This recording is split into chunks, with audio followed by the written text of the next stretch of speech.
అసలు కరువేంది కొడితేంది గదే petrol diesel గురించి చెప్తున్నానులా. అసలు ఇప్పుడు పెట్రోల్ దొరికిన వాళ్ళు అదృష్టవంతులు అన్నట్టే అయింది కథ.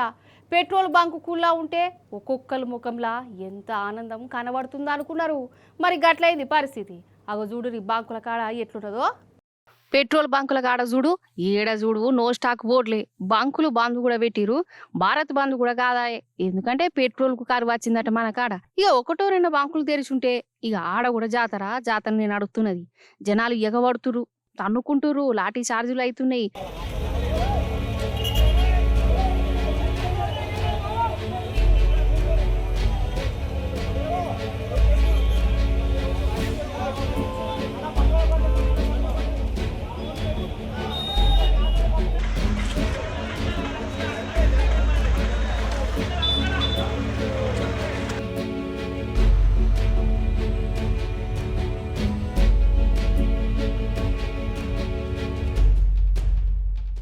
రెండు మూడు వద్దులే సంది మళ్ళా పెట్రోల్ భయం పట్టుకున్నది కదా అందరికి.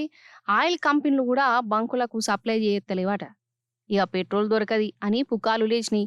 ఇంకేమున్నది, జనం బంకుల కాడికి వచ్చి అవసరం లేకున్నా ఫుల్లుగా ట్యాంకర్లు నింపుకుంటురు. ఇది అసలకే మోసమైనట్టున్నది.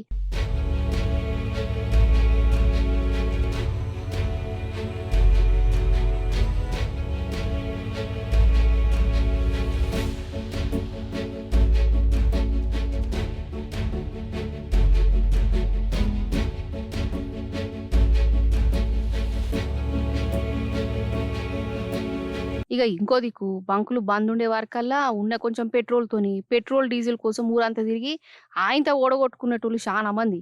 ఇగో గిడి చూడురి పాపం, ఈయనే మన పాలకుర్తి ఆయననే. బండి నడుపుతుంటే పెట్రోల్ ఒడిచిపోయింది. ఏడ పెట్రోల్ దొరుకుతలేదు. ఇక నడి రోడ్డు మీదనే బండిని పెట్టి పెట్రోల్ కోసం గిట్ల నిరసన చేసిండు.